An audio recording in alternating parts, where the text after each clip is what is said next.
Alors, bonjour et bienvenue dans le webinaire La francophonie en classe de FLE. Alors, c'est un webinaire qui est organisé par l'Institut français d'Argentine en partenariat avec les maisons d'édition FLE, Didier FLE, Édition Maison des Langues et Hachette FLE, et également le Centre d'études francophones de l'IES en Lenguas Vivas Juan Ramón Fernández de Buenos Aires.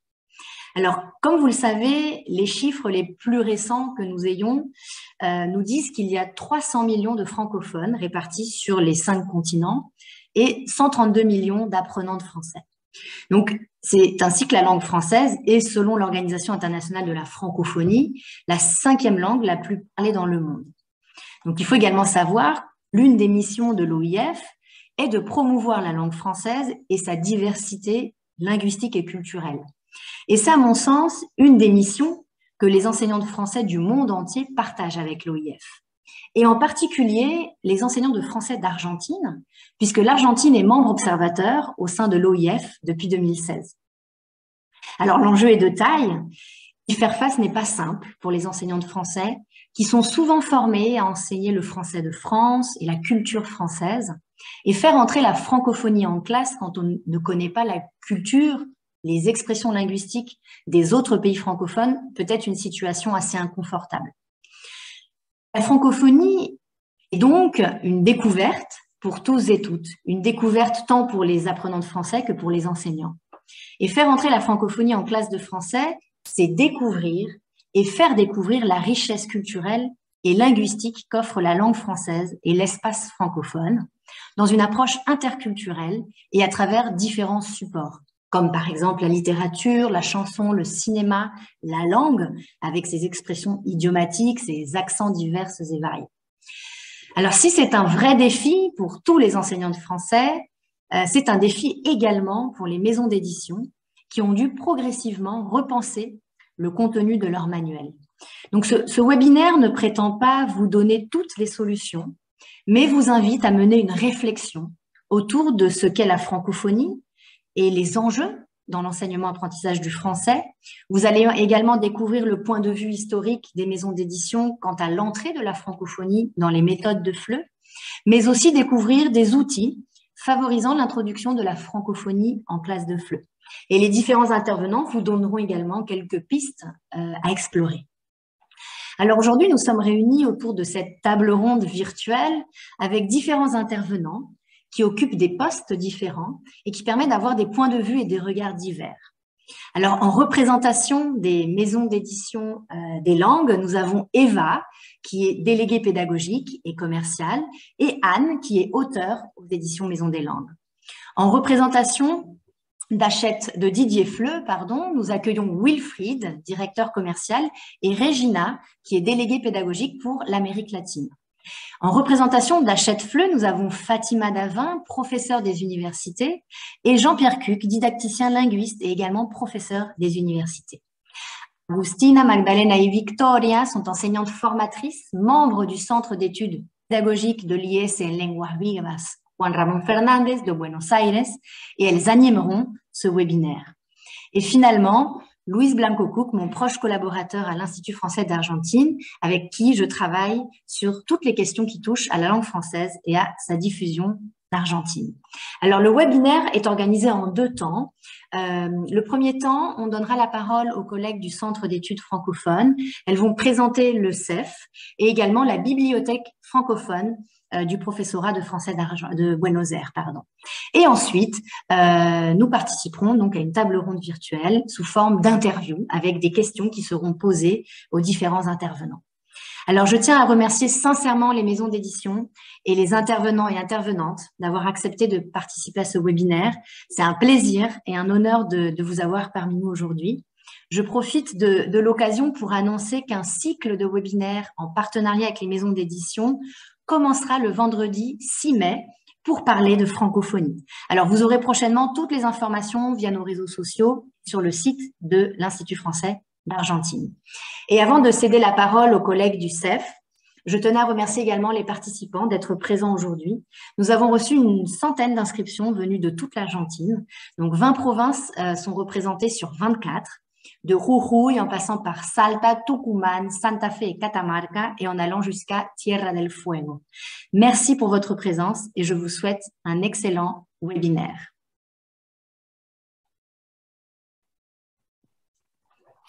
Vicky, Magdalena. Merci Caroline, merci énormément. Alors je vais prendre la parole en premier pour parler de petits mots sur le Lengua Vivas et le CEF et je céderai ensuite la parole à Vicky qui parlera de cette bibliothèque. Alors peut-être pour les intervenants qui ne connaissent pas Buenos Aires ou qui ne connaissent pas l'Argentine, le Lengua Vivas c'est l'une des premières, peut-être la première institution qui forme des enseignants de français et des traducteurs de français en Argentine. C'est une institution centenaire qui a toute une trajectoire et un prestige. Et le CEF a été créé au sein de cette institution en 2017 lorsqu'un groupe de collègues, nous sommes aperçus que nous avions de l'intérêt, nous voulions justement parler de la francophonie, nous voulions surtout suivre les textes officiels qui nous encourageaient à introduire la francophonie dans nos cours, puisque les matières avaient souvent changé de nom. Depuis quelques années déjà, on ne parlait plus de littérature française pour les traducteurs ou pour les futurs professeurs, mais on parlait de littérature en langue française. On ne parlait plus de civilisation française sur les textes, mais de perspective interculturelle. Et pourtant, on avait un certain retard, nous, les enseignants et les enseignantes, par rapport à ça. Et nous continuons d'être tournés vers la France, le français, qui était un peu notre formation d'origine.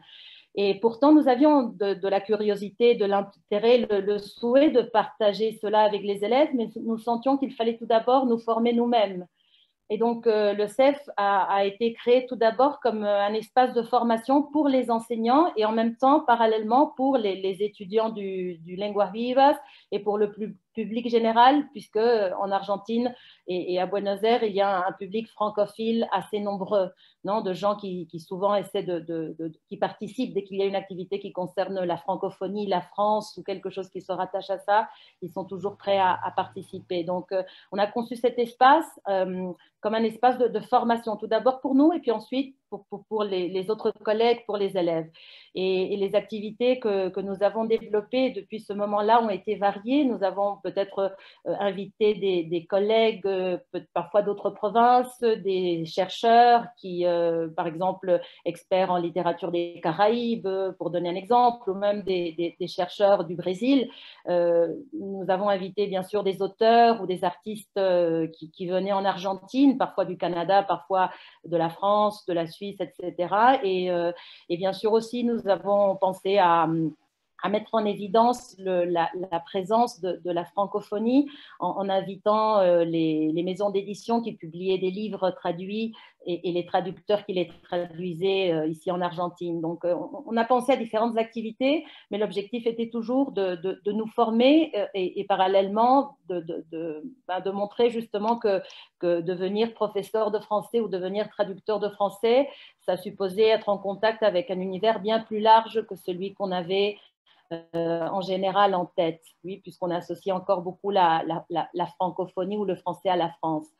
Et voilà, et donc la réception a été excellente de la part des étudiants, de la part des collègues, de la part du public, et cela nous a encouragés à continuer dans l'intention petit à petit de créer des espaces d'études, de recherche et voilà, et avancer dans ce domaine-là.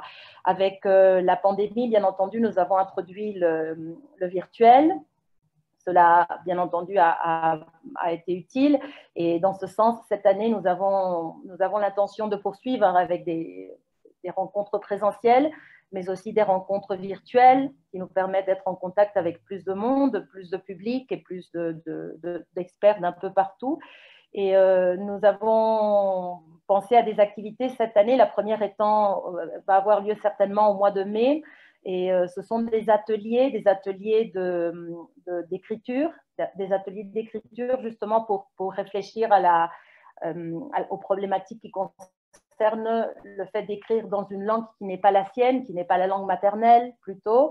Et donc, probablement une Argentine qui vit au Canada il y a très très longtemps, Flavia Garcia, qui a écrit des manuels de FLE qui sont très ludiques et qui sont très appréciés en Argentine, va animer cet atelier d'écriture. Et puis ensuite, il y aura une table ronde sur les écrivains francographes qui ont choisi le français comme langue d'écriture, même si ça n'est pas leur langue maternelle, un atelier de BD, etc. Nous allons travailler surtout cette année, au moins c'est l'intention, en atelier, c'est-à-dire 2-3 activités concernant une même problématique, un même sujet.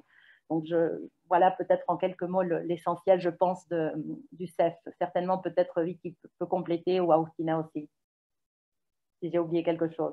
C'est possible. Bon, bonjour Caroline, bonjour aux participants des maisons d'édition et bonjour au public. Merci Caroline pour cette invitation que tu nous as faite au CEF. On est très contente d'être là. Et vous dire aussi qu'on est 5. En fait, au CEF, on est 5 professeurs formatrices du Lenguas Vivas et il y a Salomé et Béatrice qui nous regardent en ce moment aussi. Je pense, Magda, que tu as été très claire. On ne va pas prendre plus de temps parce qu'on a plein de choses, les maisons d'édition ont plein de choses à dire tout à l'heure. Mais je voudrais juste présenter la bibliothèque linguistico-pédagogique de français où je me trouve en ce moment. C'est le décor que j'ai autour de moi. Alors, cette bibliothèque, elle a été donnée par l'ambassade de France en 1994. Et c'est une bibliothèque qui est rattachée au niveau supérieur de notre institut d'enseignement en langue vivante Juan Ramón Fernández. C'est-à-dire que notre public, ce sont des étudiants en formation qui vont devenir des profs de FLE. Ce sont aussi des étudiants de traduction qui viennent aussi à notre bibliothèque, ainsi que des enseignants des autres 2 niveaux de l'Institut, parce qu'il faut dire qu'on a aussi le niveau primaire et le niveau secondaire. Et enfin, nous avons un public d'enseignants de français, de profs de FLE, qui viennent également consulter en salle de lecture nos collections. Et justement, pour ce qui est de nos collections, de notre fonds documentaire, c'est une bibliothèque qui est spécialisée en sciences du langage et en didactique de langue, bon, et aussi en traduction, parce qu'on a une formation en traduction. Derrière moi, justement, il y a les étagères, les étages qui contiennent les méthodes de FLE. Ce sont des méthodes de différentes époques et de différentes maisons d'édition françaises. D'ailleurs, je voulais vous dire que si nous avons les dernières parutions des méthodes, c'est grâce à l'envoi des spécimens que vous nous faites, les maisons d'édition, l'envoi des spécimens et des catalogues. C'est très important pour nous de disposer de ce matériel parce que les profs, les enseignants de FLE viennent dans cette bibliothèque pour consulter les nouveautés et faire le choix de la méthode qu'ils vont utiliser en classe avec leurs élèves. Et enfin, je voulais aussi vous raconter que même si notre fort n'est pas la littérature dans cette bibliothèque, parce que nous avons une autre bibliothèque, la bibliothèque générale, où s'adresse le public pour emprunter des livres, des ouvrages, enfin des livres de littérature, nous avons tout de même créé un rayon de littérature francophone ou de littérature monde en langue française, qui est organisé par région. Donc, nous avons un rayon Europe, un rayon Afrique et un rayon Antilles. Voilà pour ce qui concerne cette bibliothèque. Bon, les présentations, donc, étant faites, si vous voulez, on peut commencer avec cette table ronde, avec les éditeurs des maisons, les maisons d'édition des méthodes de FLE, qui ont accepté cette invitation, l'invitation à cette rencontre qui va sûrement intéresser les enseignants en activité, les futurs enseignants et les chercheurs en didactique du FLE. Parce qu'il faut dire que le manuel, la méthode de FLE, c'est pour nous, enseignants de FLE, un outil incontournable. Même si les enseignants, on est souvent aussi concepteurs et créateurs de matériel pour nos séquences pédagogiques lorsqu'on didactise par exemple, de documents authentiques. La méthode reste un document qui nous accompagne dans tous nos cours de FLE. Donc, ces méthodes, on les aime, on les critique, on les étudie au long de notre formation. Ces méthodes aussi font l'objet de travaux de recherche par des collègues chercheuses.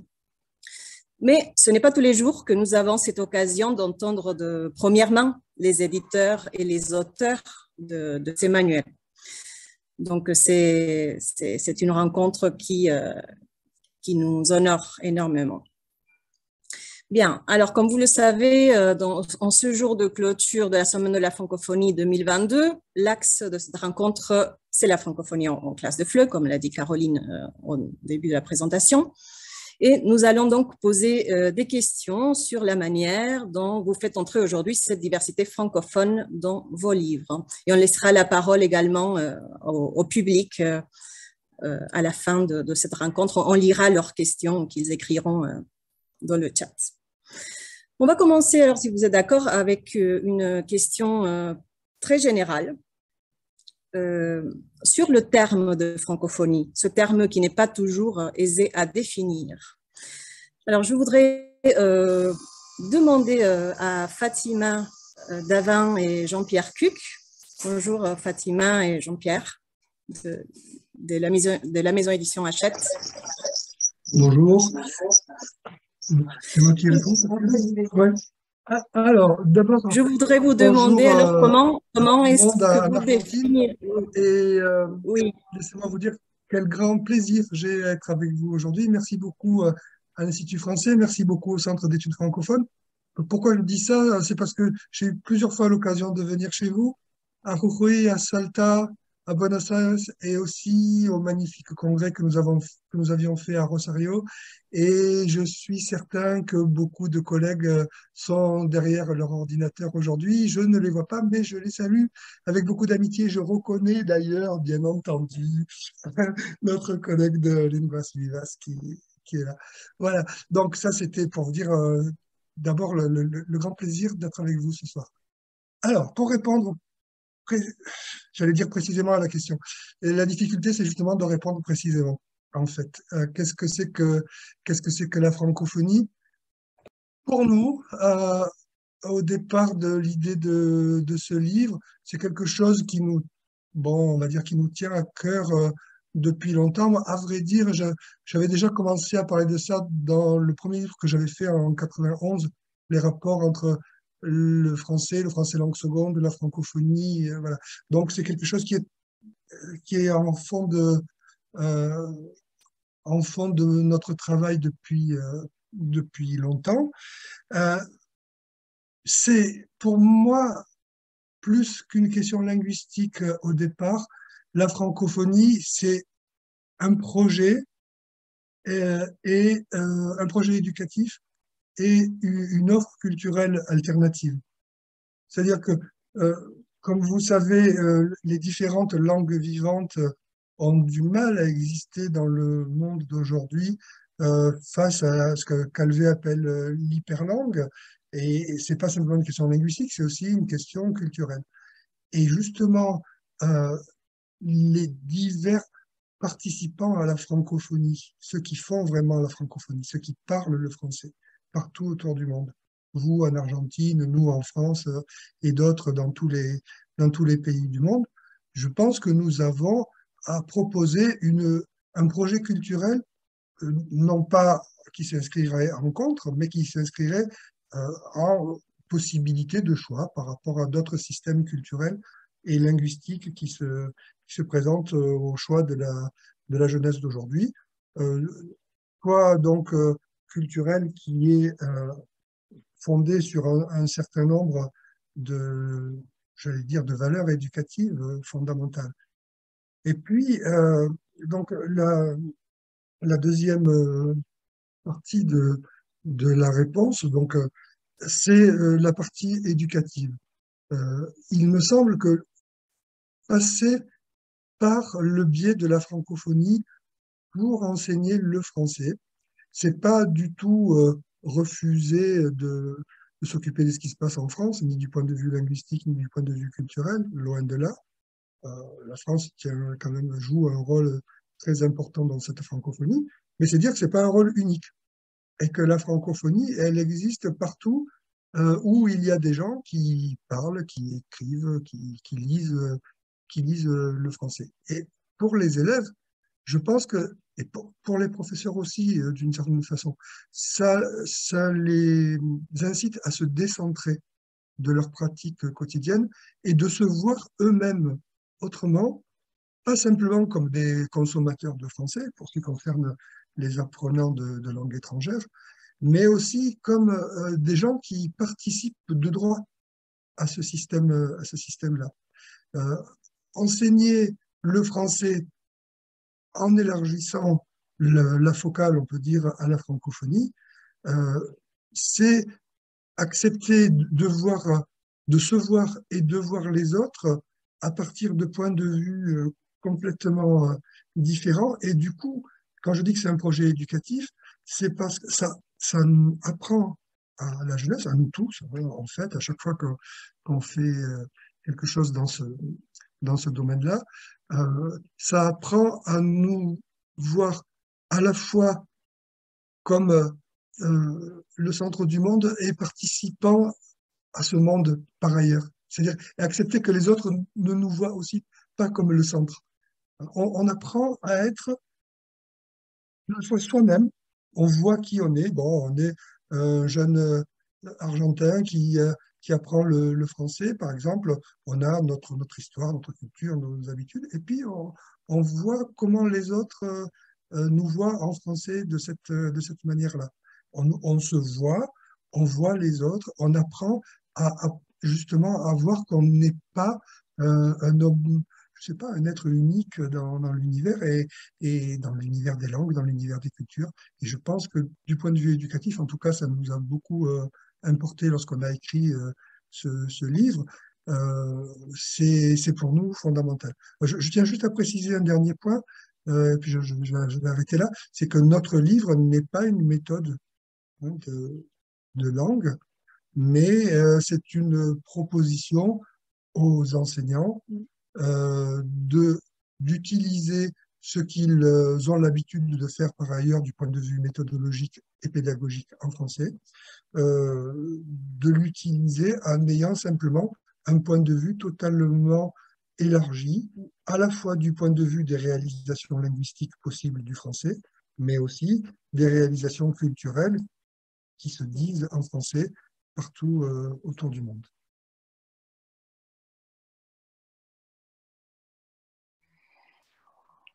Merci, merci beaucoup. Si vous êtes d'accord, on va continuer cette table ronde. Peut-être cette question pour Eva et Anne, pardon, sur la Mende, qui appartiennent à l'édition Maison des Langues. Alors, si vous aviez apporté un regard plus historique à l'égard des manuels produits par cette maison d'édition, à quel moment sentez-vous, ou quelle évolution identifiez-vous au sein de ces maisons d'édition concernant la manière d'aborder la francophonie? Est-ce que vous sentez que cela a changé, cela a plus emprise à présent? Quel regard portez-vous sur cette évolution? Bonjour à tous, merci pour cette question. Effectivement, bon, je pense que c'est très largement partagé autour de cette table. La francophonie n'a eu de cesse très clairement de prendre plus d'importance dans l'ensemble des méthodes, quelles que soient les maisons d'édition. De notre côté, chez Édition Maison des Langues, quand on prend un petit peu de recul et qu'on examine les premières méthodes qu'on a lancées, donc version originale par exemple, ou rond-point, dont vous avez certainement entendu parler, donc on se situe 2009, 2010, on abordait déjà un petit peu la francophonie à travers les territoires d'outre-mer. On avait également dans ces méthodes déjà, on présentait la carte de l'OIF. On parlait également un petit peu du Québec, de la Suisse, plus de la francophonie du Nord, et c'était encore quand même assez timide. Et au niveau des francophonies du Sud, c'était vraiment très anecdotique, un petit peu de Maghreb, un petit peu de Sénégal, mais c'était quand même relativement peu. Il faut reconnaître que voilà, dans les années 2000, on était encore très large, avec du contenu très largement à la fois culturel et linguistique, porté sur l'Hexagone essentiellement. Alors, ça serait exagéré de dire qu'il y avait une perspective ethnocentriste, puisque déjà on commençait à avoir un petit peu de francophonie. Mais c'est vrai que si on compare à la situation actuelle, on est beaucoup plus pluriel et beaucoup plus ouvert sans l'ombre d'un doute. Quand on regarde les dernières collections qu'on a publiées, donc pour les enfants, notre collection Capsure, par exemple, la francophonie est vraiment au cœur du projet. Le concept, c'est une famille, la famille Cousteau, qui est une famille qui est métisse, hein, puisque la maman dans cette famille vient des territoires d'outre-mer.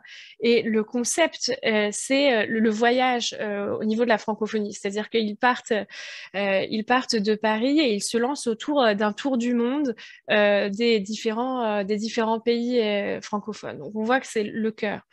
Dans une méthode adolescente, à la une, pareil, la dernière qui est sortie chez nous, là aussi, c'est le concept même.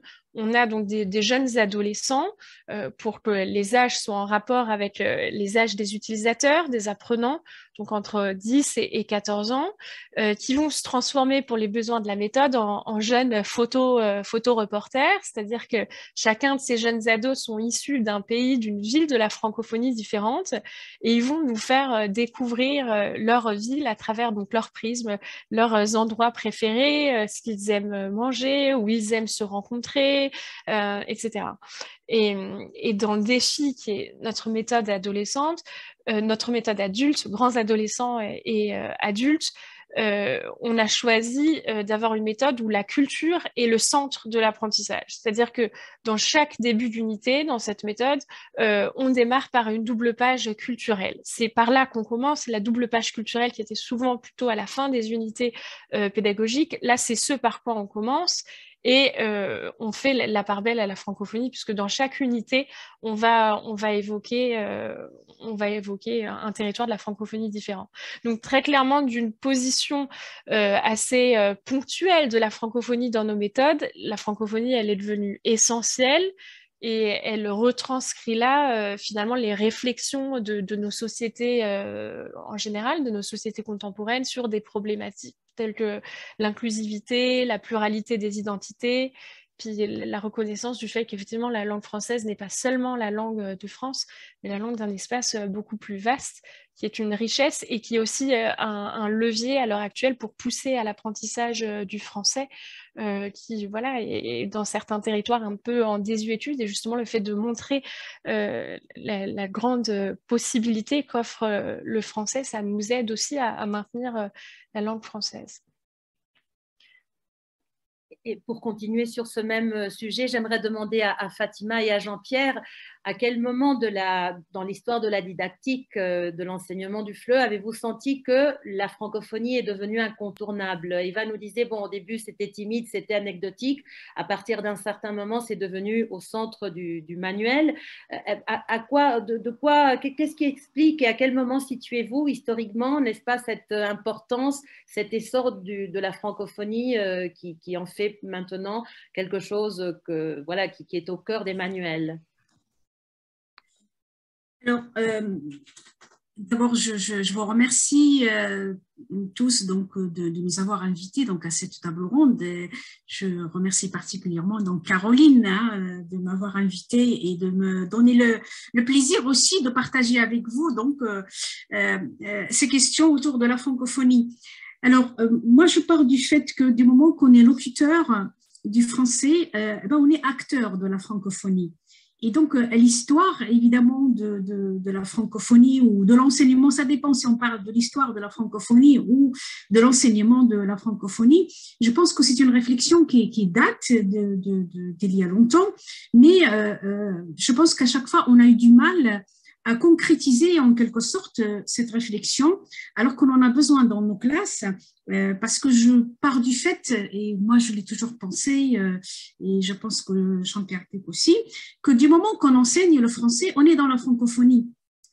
Sauf qu'il fallait nommer un peu les choses. Et donc, le fait de parler, d'enseigner la francophonie, on a nommé un objet de savoir, et cet objet de savoir, on le fait exister.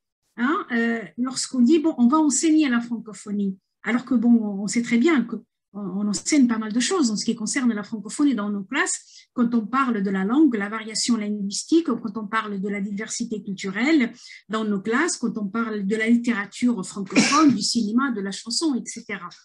Donc, je pense que la difficulté peut-être de faire émerger cet objet d'enseignement, c'était à un moment donné peut-être le faire sortir d'un objet linguistique, d'un objet idéologique ou d'un objet politique. Hein. N'oublions pas donc la définition de la francophonie avec F majuscule et minuscule, donc je rappelle un peu ça dans la définition, c'est très important, et donc de sortir cet objet vers un objet didactique. Et ça a été quelque chose de très important, et moi je sais que ça fait pratiquement plus d'une quinzaine d'années que j'essaie de faire entrer donc, cet objet dans les classes via justement chaque année tout le stage BELC, donc organisé par le CIEP, donc, qui aujourd'hui est France Éducation Internationale.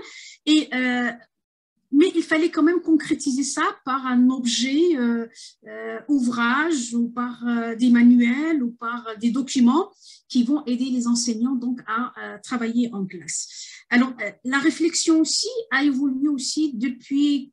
je ne sais pas si vous le savez, donc ce numéro de recherche et application, enseigner la francophonie, enseigner les francophonies, que j'ai coordonné donc avec Valérie Speit et Fabienne Lallemand, et on a essayé de réunir des spécialistes pour voir comment cet objet pourrait entrer en classe.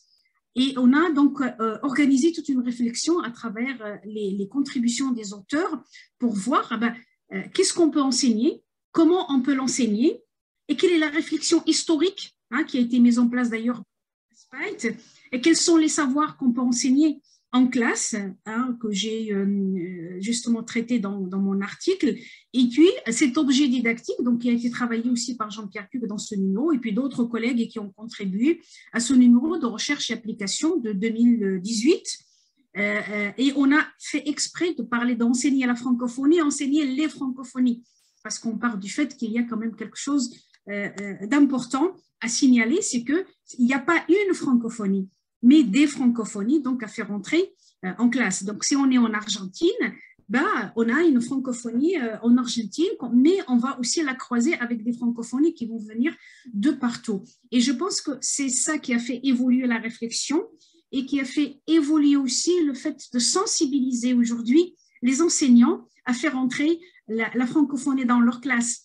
Et leur question, donc à chaque fois, parce que moi je sais que partout où je vais, on me dit, mais on va ajouter quelque chose en plus. Et moi j'essaie de leur expliquer qu'on n'ajoute rien en plus, on va seulement réorganiser les enseignements. Et donc, si on est en train de travailler sur un texte, introduire un texte, par exemple, francophone, ça ne va pas ajouter quelque chose de nouveau, ça va seulement ajouter une forme d'innovation pédagogique, une sorte d'innovation qui va justement apporter quelque chose, mais on va continuer à travailler comme on le fait d'habitude.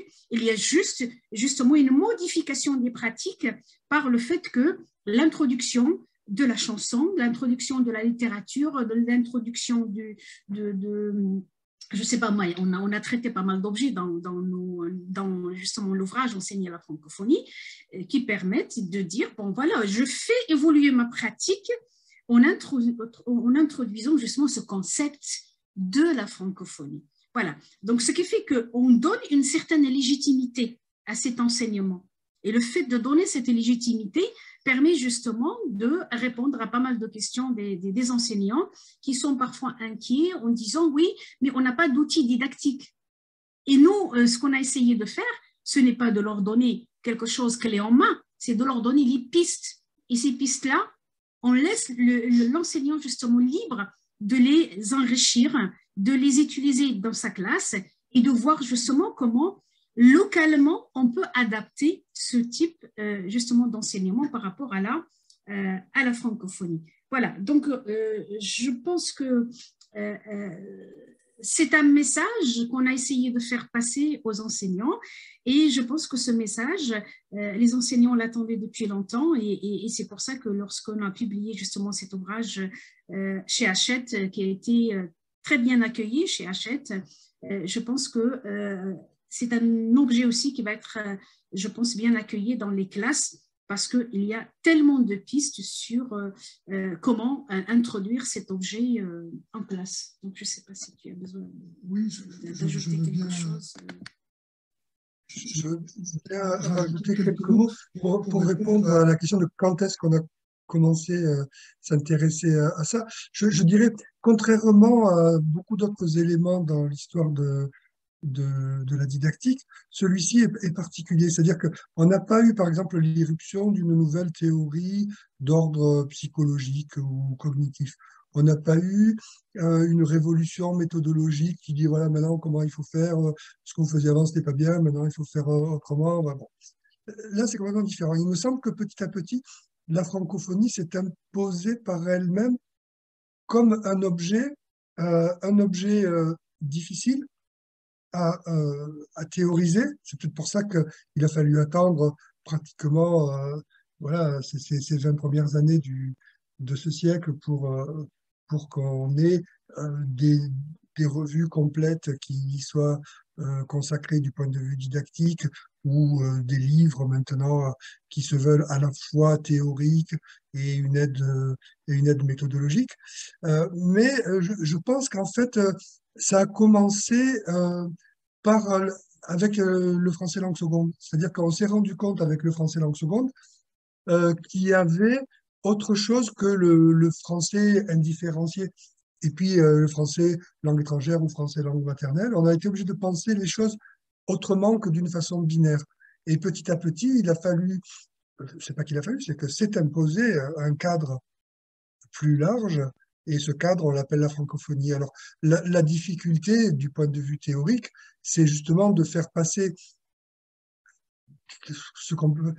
la francophonie, qui est un objet à la fois historique, qui est un objet politique, qui est un objet culturel, qui est un objet économique, etc., d'essayer d'en dresser quand même un certain nombre de contours qui permettent non pas d'avoir un objet unitaire à enseigner, mais d'avoir un cadre un petit peu différent de celui qui existait précédemment, dans lequel toutes les options méthodologiques préexistantes n'ont pas à se trouver en porte-à-faux, mais dans lequel les enseignants peuvent choisir de continuer ou de changer leurs options méthodologiques de base, avec un cadre linguistique et culturel qui est différent. Voilà. Je pense que là, on arrive dans ces années 2018-2020 où, en quelque sorte,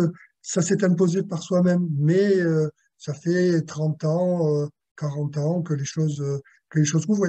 À vrai dire, les didacticiens n'étaient pas spécialement intéressés par cette affaire-là pendant longtemps, mais parce que l'entrée par l'objet, c'est quelque chose qui n'est pas très courant en didactique. Ce sont plutôt des entrées de type sociologique ou historique ou psychologique, mais l'entrée par un cadre général dans lequel, un domaine de définition en quelque sorte du français, voilà. C'est quelque chose de nouveau maintenant. Et c'est mûr dans le monde d'aujourd'hui. En fait, voilà. Je crois que les enseignants de français un peu partout au monde, ils attendent un nouveau souffle à leur enseignement du français, et je pense que la francophonie peut le leur donner, parce qu'ils s'y reconnaissent. Merci Fatima et Jean-Pierre, merci, c'était très très intéressant.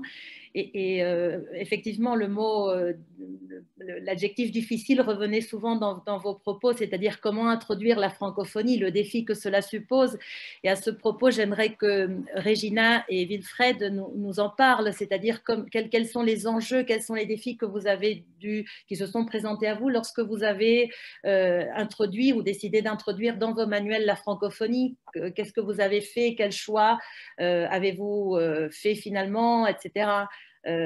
Concrètement, dans votre pratique de préparation des manuels, eh bien, comment cela s'est présenté? Comment avez-vous trouvé le chemin pour introduire cette francophonie qui est si vaste et qui est si nouvelle, si récente du point de vue des intérêts de la méthodologie? Merci pour l'invitation et merci pour la question. Juste avant de répondre, je voulais partager peut-être une information aussi complémentaire sur ce qui a été dit précédemment avec l'ouvrage qui est paru aux éditions Armand Collin, que je représente également, de Jean-Louis Schiss, Les enjeux du FLE et de la francophonie dans le monde, dans la collection U aux éditions Armand Collin qui est sortie à l'automne 2021. Donc, je vous en conseille également la lecture, ça serait sans doute très complémentaire de l'ouvrage de mes collègues des éditions Hachette FLE. Et pour répondre à la question, moi j'aimerais commencer peut-être par ajouter aussi une dimension à la francophonie sur quelque chose qu'on n'aborde pas forcément directement dans les méthodes de français langue étrangère, qui est la dimension géopolitique. Cette dimension géopolitique qui est assez prégnante quand on voit une carte, c'est justement pour ça que je partage aussi la carte de l'OIF ici, avec notamment cette dimension qu'on a des voisins. J'étais il y a 3 semaines avec Regina, justement, qui est à Sao Paulo. On était ensemble au Brésil et on a été amené à rencontrer plusieurs écoles, notamment une école à Macapá, qui est très proche de la Guyane. Et donc, faire de la francophonie, c'est aussi sensibiliser à ses voisins, tout simplement, être sensible à ses voisins et être sensible à cette compétence qu'on voit beaucoup apparaître dans les méthodes de FLE suite au nouveau descripteur du cadre européen, qui est la compétence de médiation. Par compétence de médiation, il faut entendre qu'on va dépasser les savoirs et les savoir-faire. On va aller aussi vers les savoir-être. On ne forme plus seulement des communicants, on forme aussi des facilitateurs de la communication. C'est un peu l'objectif aujourd'hui, au travers ce grand terme pompeux de médiation, en fait. On va former des facilitateurs pour peut-être aussi retrouver dans la francophonie une langue de la diplomatie, une langue de la paix, ça serait intéressant. C'est ce qu'on voit se profiler aussi avec le président Macron qui essaye de faire de la diplomatie avec la Russie. Donc ça, c'est aussi une dimension intéressante à avoir, je trouve, à l'esprit quand on parle de francophonie et de rappeler avec une carte, mais pas seulement avec une carte, qui est son voisin. J'étais aussi il y a quelques années en Nouvelle-Zélande et on parlait beaucoup avec les élèves de la Nouvelle-Calédonie où on organisait des voyages scolaires depuis la Nouvelle-Zélande jusqu'en Nouvelle-Calédonie. Ça, c'est un élément important. Une autre dimension importante aussi, ça me semble être la dimension économique. Là, je suis actuellement en Martinique, donc on en parlera tout à l'heure pour la question de la variation linguistique, justement, et du créole, entre autres. Mais dans 2 semaines, je serai au Mexique, je serai à Monterrey. Et à Monterrey, il y a beaucoup d'industries automobiles et notamment beaucoup d'entreprises françaises qui sont installées dans l'État du Nuevo León, au Mexique. Et ça, c'est un élément qui m'a aussi marqué dans la francophonie dans le monde, c'est l'importance qu'a l'implantation économique d'entreprises françaises ou francophones, de pays francophones, dans le développement de la francophonie. Parce que ça donne des perspectives aussi, de carrière à des apprenants qui vont aussi choisir le français plutôt qu'une autre langue. Je sais que dans le même pays, à Puebla, et ça m'avait vraiment marqué, à Puebla, on a beaucoup d'industries automobiles, mais allemandes. Et à Puebla, on apprend beaucoup plus l'allemand que le français. Donc, c'est aussi cet élément-là qui est intéressant à avoir à l'esprit, je trouve, c'est cette dimension économique. De faire connaître, quand on parle de francophonie, c'est aussi parler, quand on est en Argentine, de faire connaître aussi les entreprises françaises ou de pays francophones qui sont implantées dans le pays pour aussi ouvrir des perspectives de communication peut-être, mais des perspectives aussi d'évolution de carrière potentiellement. Alors ça ne répond pas entièrement à la question que vous me posiez sur les enjeux dans une méthode de FLE. Les enjeux dans une méthode de FLE, on a quand même évoqué la question de la facilitation, la question de la compétence de médiation. Ça, c'est un élément important. Là, vous voyez ici à l'écran les 2 méthodes phares des éditions Didier sur le public adultes et grands adolescents, où on voyage en francophonie au moins déjà au travers des couvertures, en passant de Paris au Québec à la Grande Place de Bruxelles, selon les couvertures, au Maroc à Marrakech. L'idée, c'est bien entendu le voyage. C'est aussi très exotique d'apprendre une langue qui est présente dans différents pays dans le monde, mais c'est aussi de sensibiliser, et c'est ce qu'on fait dans Edito et dans l'Atelier Plus, sensibiliser les apprenants à la facilitation de la communication. Et c'est notamment via cette compétence de médiation qu'on met en œuvre. Donc, je vous incite à aussi aller voir à feuilleter les ouvrages édito et l'Atelier Plus, et surtout, en tant qu'enseignant, d'aller regarder les informations complémentaires qu'on vous donne en tant qu'enseignant dans les guides pédagogiques, les guides pratiques de classe, où on vous donne tout un panel d'informations sur comment évaluer cette compétence de médiation, cette compétence de facilitation de la communication, qui va impliquer aussi le savoir-être. Parce qu'on est habitué en tant qu'enseignant à évaluer des savoirs, à évaluer des savoir-faire, mais sans doute un peu moins à évaluer des savoir-être dans la communication. Donc, on vous donne aussi quelques astuces dans les guides pratiques de classe pour travailler la conception de ce type de grille d'évaluation. Pour moi, ça fait, selon moi, aussi partie de la francophonie que de sensibiliser à former des facilitateurs de la communication et donc potentiellement des citoyens du monde aussi. Je vous donne ici quelques exemples dans nos ouvrages, ici Nouvelle Génération, bien entendu, de l'ouverture à la francophonie par le voyage. Ici, c'est dans Passe-Passe, la méthode pour les enfants. On voyage au Canada, on voyage au Maroc, on voyage en Belgique, bien entendu. Ici, vous avez un exemple des pages magazines dans Passe-Passe 3 sur le Canada. Mais travailler sur la francophonie, je crois que le gros enjeu, c'est avant tout de sensibiliser à l'interculturel. Sensibiliser à la manière dont les cultures vont se comporter entre elles. Comment on va se comprendre, certes linguistiquement, mais comment on va justement ne pas se comprendre, ne serait-ce qu'à cause d'un geste qui n'est pas interprété de la même manière, ou de pratiques. Voilà. Donc, on donne des astuces comme ça aussi dans nos méthodes pour travailler cette dimension interculturelle.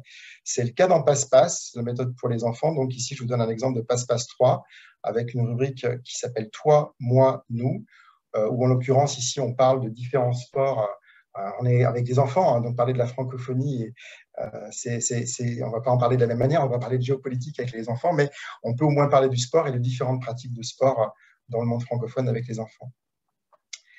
Ici, dans l'atelier, vous avez un exemple d'interculturel aussi autour de la nourriture. C'est souvent un élément au niveau débutant, du moins au niveau 1 à 2, l'aspect gastronomique. C'est assez facile de parler de nourriture pour justement entamer la discussion sur l'interculturel.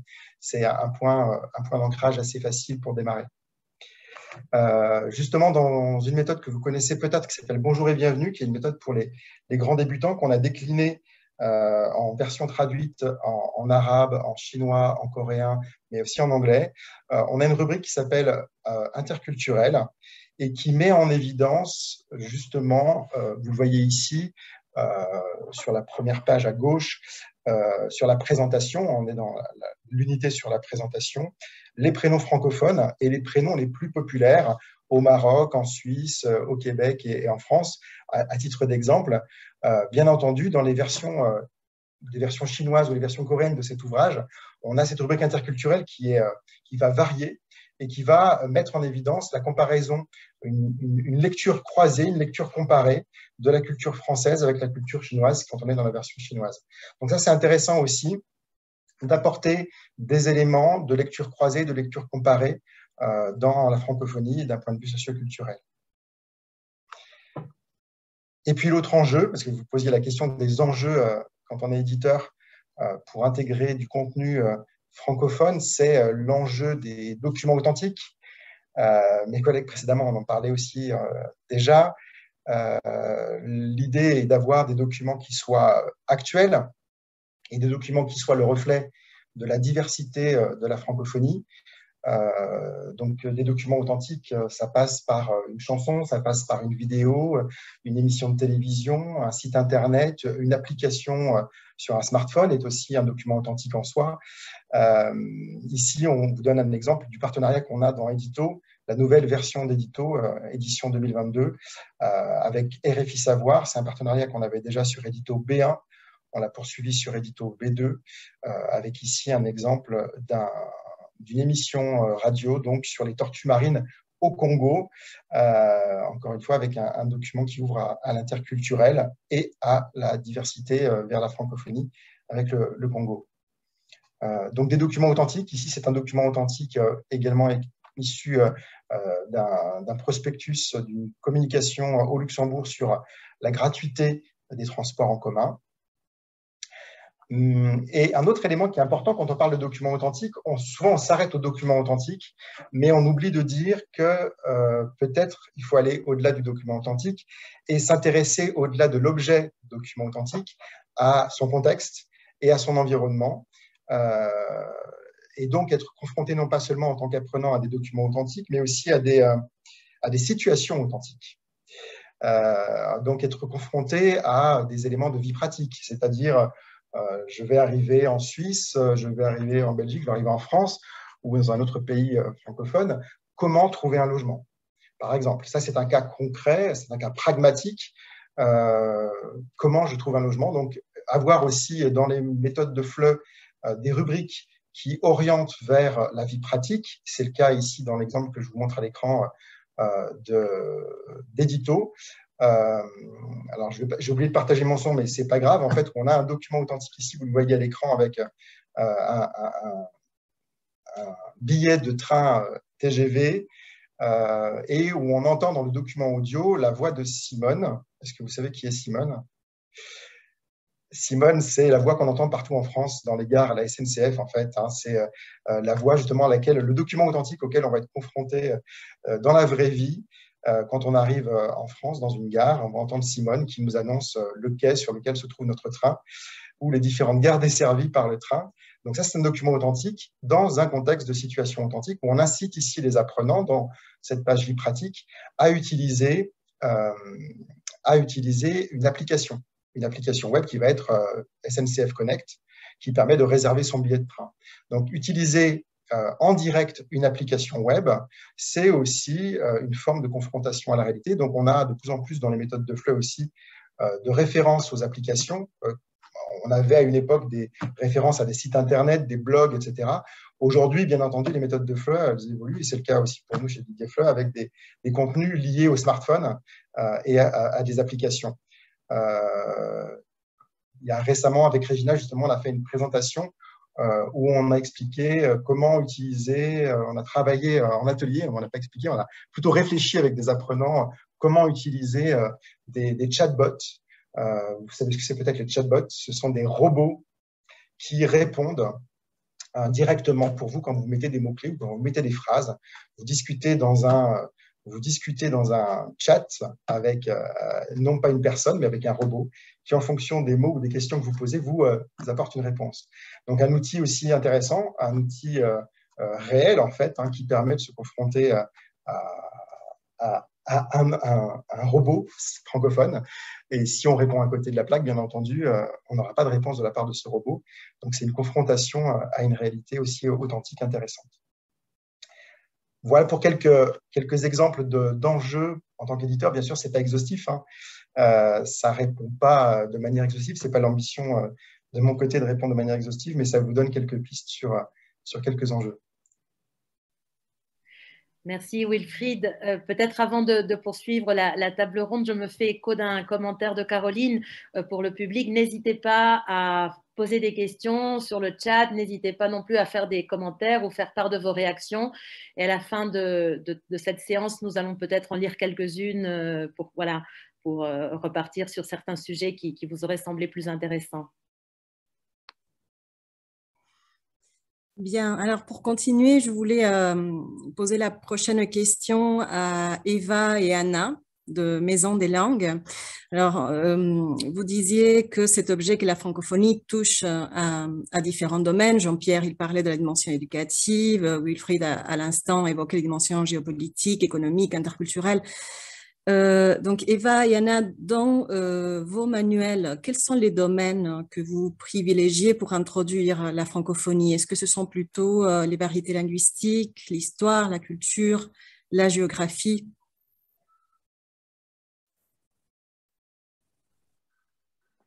Eva, tu veux parler? Je compléterai ce que tu diras par rapport à Défi, si tu veux. Ok, parfait.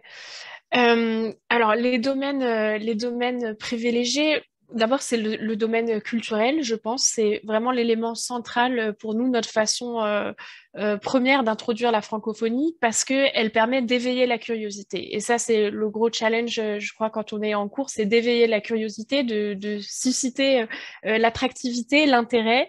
Donc, c'est travailler l'interculturel et puis représenter fidèlement les lieux francophones dans le monde. Donc, le premier axe, c'est le culturel. Ensuite, en termes géographiques, nous travaillons également sur les repères spatiaux, tout simplement, hein, de façon très basique, pour localiser les différentes grandes villes francophones sur la map monde. C'est pas toujours quelque chose d'évident pour les apprenants, selon l'endroit où on se situe dans le monde. Par exemple, dans notre méthode pour les jeunes adolescents à la une, donc comme je vous disais, on a ce jeune photoreporter qui présente la ville dont il est originaire. À chaque fois, donc, on a une petite map monde avec un focus sur la ville, le pays dont il est originaire, et on invite dans le guide pédagogique à ce que l'enseignant réalise le travail avec les apprenants, de montrer voilà, où se situe sur la carte, de présenter également quel est le statut de la langue française dans ce pays.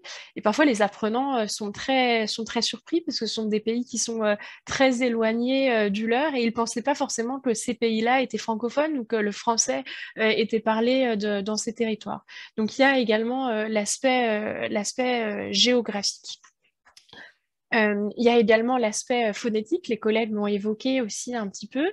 Dans toutes nos méthodes, on a des pistes audio, on a du son qui vient de différents territoires de la francophonie. C'est important tout simplement pour des questions de compréhension. Les apprenants peuvent être amenés à voyager ou être en contact avec différents locuteurs de différents lieux de la francophonie pour qu'ils les comprennent, qu'ils sachent aussi que ça existe. Donc progressivement, on va introduire voilà, des pistes audio de différents lieux francophones. Et là aussi, on va essayer de faire en sorte que ce soit authentique, voilà, des captures de sons qui sont les plus naturelles possibles. Enfin, on va travailler aussi sur l'aspect lexical, sur le vocabulaire.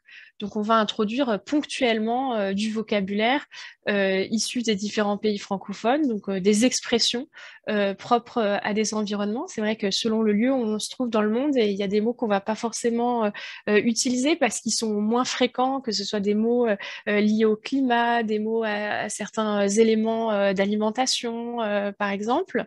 Et on essaye de faire en sorte que ce soit des mots du quotidien aussi, puisque il me semble qu'un des écueils en termes lexicales au niveau de la francophonie, ce serait de tomber finalement dans des régionalismes ou des formes de langue plutôt anecdotiques, et on tomberait un petit peu dans l'exotisme à vouloir absolument présenter le mot issu du tel pays francophone. Et là, c'est pas du tout notre objectif, hein, puisque voilà, la plupart des francophones à travers le monde arrivent à se comprendre de façon spontanée. Anna, peut-être tu veux compléter avec des exemples ce que je viens de dire d'une façon un peu générale. Oui, bonjour à tous et à toutes déjà, et merci beaucoup pour cette invitation. Je suis ravie d'être ici. Oui, alors je rebondis sur ce que tu dis, Eva. En fait, c'est que les variétés lexicales, c'est vrai qu'on en fait un petit peu, mais simplement parce que finalement, si vous vous baladez dans le monde francophone, vous allez voir que tous les francophones utilisent une langue standard et qu'ils vont se comprendre et qu'il va y avoir simplement de temps en temps quelques petites expressions, quelques petits mots, et on est tout à fait capable de se les expliquer entre nous puisque nous sommes francophones. Donc, il faut y aller avec parcimonie et aussi laisser, je crois, les enseignants, les enseignantes, les apprenants et les apprenantes s'approprier ce lexique. Moi, si je vais en Suisse, j'aurais peut-être envie de savoir qu'on va utiliser un mot plutôt qu'un autre, ou si je vais dans une autre région francophone, j'aurais envie peut-être si je vais au Canada, d'utiliser effectivement un char pour une voiture. Je voulais revenir sur l'entrée dans le culturel. En fait, alors je vais parler de défis, moi, puisque je suis autrice de défis à partir du niveau 3 jusqu'au niveau C1. Niveau 3, ça veut dire B1. En fait, on entre dans la langue avec un phénomène culturel. C'est systématique. Par exemple, là, vous avez dans le défi 1, l'unité 2, on va vous présenter la Zinneke-Parade et en fait, c'est ça, Eva parlait de titiller la curiosité, on est vraiment là-dedans. On a beaucoup de couleurs, on a envie de savoir ce qui se passe, qu'est-ce que c'est cette dîner que parade. Et c'est à travers ou grâce à ce phénomène culturel qu'on va entrer dans la langue. Donc ça titille la curiosité de nos apprenants et de nos apprenantes. Et puis c'est l'interculturel, on va évidemment parler des fêtes locales. Est-ce que les carnavals, ça existe chez vous, dans des pays que vous connaissez ou dans des cultures que vous connaissez? Et puis à travers ça, on va entrer dans le linguistique, notamment là, ici, le but de cette page, ça va être de découvrir par exemple les mots interrogatifs comme qui, quand, où, et puis aussi l'expression de ses goûts, j'aime ou je n'aime pas. Donc, c'est un exemple pour vous montrer que vraiment, c'est le fait culturel qui va nous permettre d'entrer dans le linguistique. J'avais plein d'autres exemples, mais je ne veux pas trop vous embêter avec ça. Dans défi 1, on a aussi, ça ce sera pour la fin, Eva. Je ne les ai pas mis dans l'ordre, désolée. Pas de souci. Ça, tu peux parler peut-être de la double page sur Essaouira. Tu parlais tout à l'heure de se repérer de manière spatiale. En fait, vous voyez là, c'est une double page d'entrée dans une unité. Et puis, on va proposer à nos apprenants en première intention, regardez, c'est une ville du Maroc. Est-ce que vous connaissez cette ville? Est-ce que vous êtes capable de la situer? Parce que c'est vrai qu'on ne peut pas connaître tous les endroits francophones du monde et que c'est important déjà de rappeler ça. La situation géographique. Eva, tu parlais aussi de phonétique, d'intonation. Dans la Zineke Parade que je vous ai montré tout à l'heure, il y a un audio que je ne vais pas vous faire écouter parce que bon, ça n'aurait pas vraiment d'intérêt, mais simplement pour vous dire que vraiment, vous voyez, et ça j'insiste beaucoup là-dessus, dès le niveau A1, il ne faut pas hésiter à confronter, ce serait peut-être même trop agressif, mais en tout cas à familiariser vos apprenants et vos apprenantes avec les intonations francophones, parce que en réalité, ça ne pose pas de difficulté. Ce qui poserait de difficulté en A1, ce serait la rapidité avec laquelle les interlocuteurs et les interlocutrices échangeraient dans un audio. Mais la prononciation et les accents francophones ne posent pas réellement de difficultés. Et donc, nous, on propose déjà, vous voyez en unité 2, un document audio où des gens expliquent pourquoi ils sont là, qu'est-ce qu'ils aiment dans cette Zineke Parade, avec une intonation, un accent ou une intonation québécoise et aussi belge. Simplement, encore une fois, pour habituer l'oreille et puis pour titiller la curiosité. Je vais finir assez rapidement. On parlait de variété lexicale. On a fait ça aussi, mais alors ce qu'on appelle, entre nous, les auteurs et les autrices, ce sont des bonbons culturels. Ce sont des petits abons qu'on a parsemés sur les documents. On parle de la routine, par exemple, en unité 5 de défi 1, la routine des Québécois.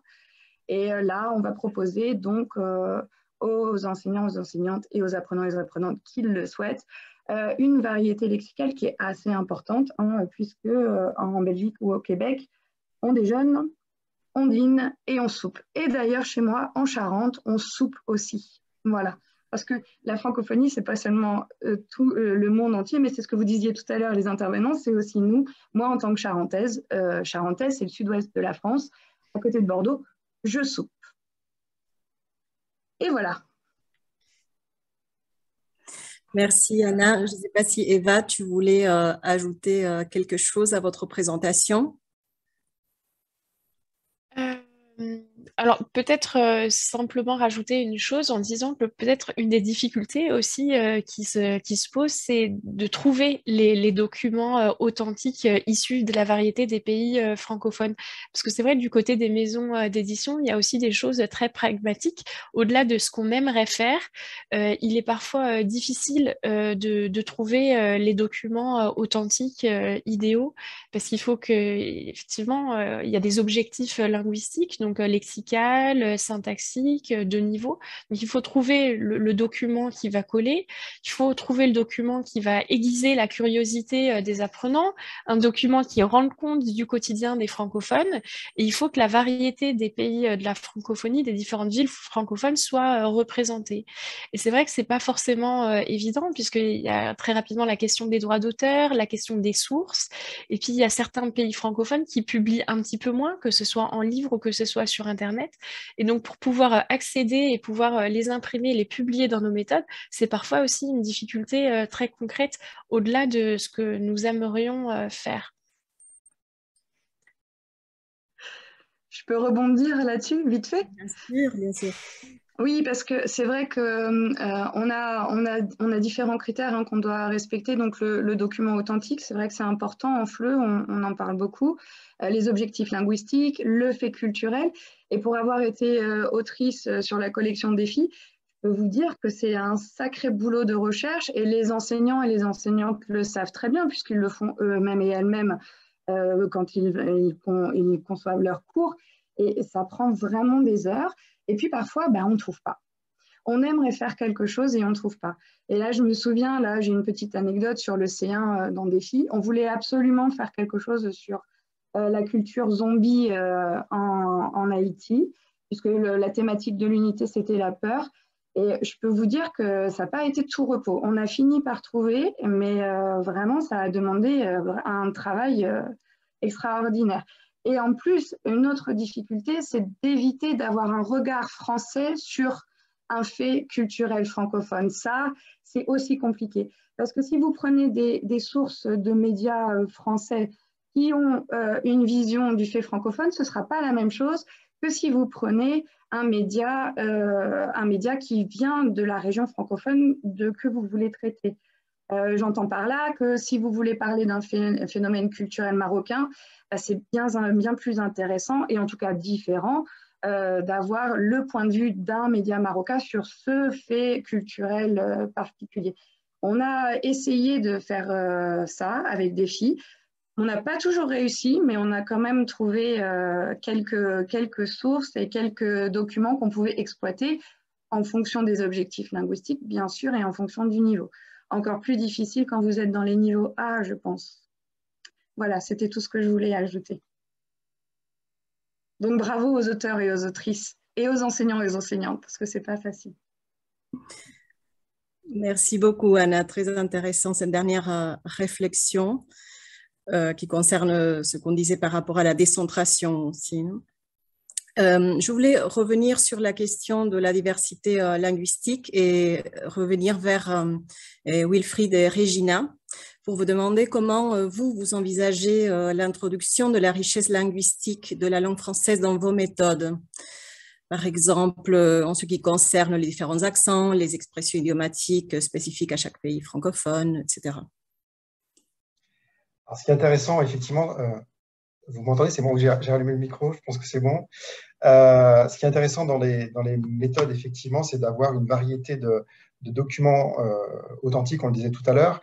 Et par document authentique, on va être nécessairement confronté aussi à différents accents, puisque ces documents authentiques, on va aller les puiser dans différents pays francophones avec différents accents. On va avoir des extraits d'émissions de France 1, qui est la chaîne de télévision créole, justement, aux Antilles, notamment, parce que moi, ici, je suis cette semaine en Martinique, donc c'est un bon exemple aussi d'avoir des documents authentiques avec des accents, même si sur France 1, on a quand même un accent qui est assez standardisé, on ne parle pas forcément créole, on va avoir quand même des personnes qui vont être interviewées dans ces émissions, qui vont être interviewées dans la rue et qui peuvent justement avoir potentiellement une manière de prononcer le français qui est différente du français standard. Donc ça, c'est aussi intéressant d'avoir les documents authentiques, parce que justement dans les documents authentiques, qu'ils soient audio, vidéo, on va retrouver des accents variés. Et puis, il y a aussi un autre phénomène important dans la sensibilisation à la diversité linguistique.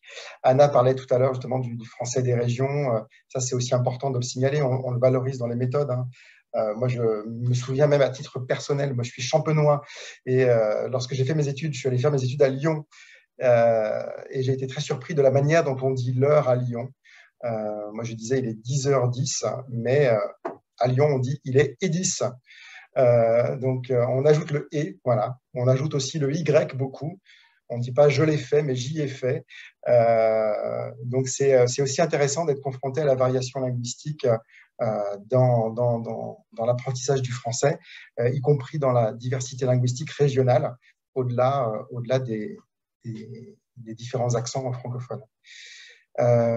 C'est aussi ce qu'on fait dans Édito, avec, vous le voyez ici à l'écran, en fait, un extrait d'Édito A1, où on vous donne un exemple des encarts francophonie qui mettent en évidence différents faits ou différentes formes lexicales.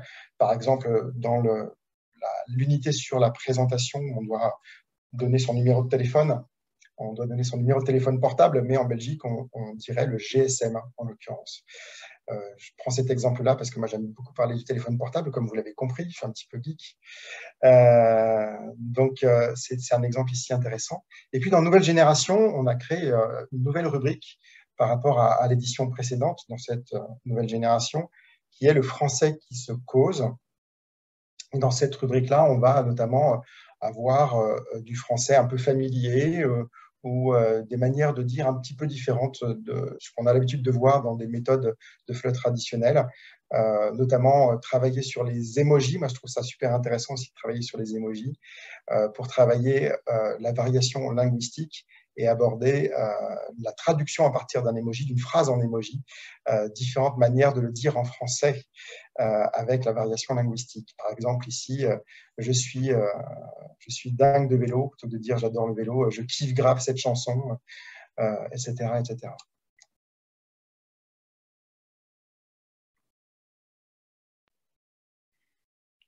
Merci beaucoup. Et peut-être pour finir cette table ronde et ensuite céder la parole au public, voir si vous avez des questions. Une dernière question plus générale, c'est-à-dire qu'on évoquait tantôt le fait que pour l'enseignant de FLE, le manuel reste très important. C'est vraiment un appui, c'est vraiment quelque chose d'indispensable. Mais en général, on aime aussi chercher à côté d'autres documents. On a en même temps cette liberté que Eva évoquait, puisqu'on n'a pas à penser aux droits d'auteur, donc on peut plus librement chercher des documents authentiques ailleurs. Mais au-delà de ça, quels conseils donneriez-vous aux enseignants de FLE pour introduire de plus en plus la francophonie dans leurs cours? À votre avis, dans le centre d'études francophones, on se forme, on lit des textes littéraires, etc. Mais à votre avis, qu'est-ce qu'il faut faire? Qu'est-ce qui pourrait justement permettre aux enseignants qui parfois se sont formés dans une culture plutôt franco-française d'embrasser tout cet univers et de le transmettre à leurs élèves? La question peut-être pour Jean-Pierre, si Jean-Pierre ou Anne ou Fatima ou Eva aussi. C'est pas vraiment des conseils, mais juste des pistes pour aider justement les enseignants à introduire la francophonie dans leur classe. C'est d'abord de sensibiliser au fait que la francophonie s'inscrit dans une éducation interculturelle et plurilingue. Et donc, lorsqu'on est dans une classe, on est justement dans l'interculturel et dans le plurilinguisme. Et on a besoin d'une forme de prise de recul par rapport à son environnement. Et la francophonie nous permet ça, justement, via la langue française, on peut voyager un peu partout et voir justement comment on peut se voir et voir la culture et le comportement justement linguistique des autres. C'est une réflexion aussi sur sa propre culture, parce que ça permet justement de comparer. On est souvent dans la comparaison aussi lorsqu'on enseigne à partir de supports francophones. Et puis ça permet aussi donc de développer un cadre, ou plutôt des cadres de référence, que ce soit au niveau culturel ou au niveau linguistique. Donc, ce qu'on peut justement suggérer aux enseignants, c'est de travailler cette francophonie linguistique, culturelle, politique, donc selon les niveaux des élèves, en essayant d'insister sur le fait que la francophonie s'inscrit dans l'interdisciplinarité. On est à la fois dans l'histoire, dans la géographie, dans les comportements au niveau justement sociologique, au niveau linguistique, etc. Et ça, c'est très important, hein, lorsque on a par exemple un document, je vois que pas mal de collègues ont parlé de documents authentiques, de documents dont on va travailler.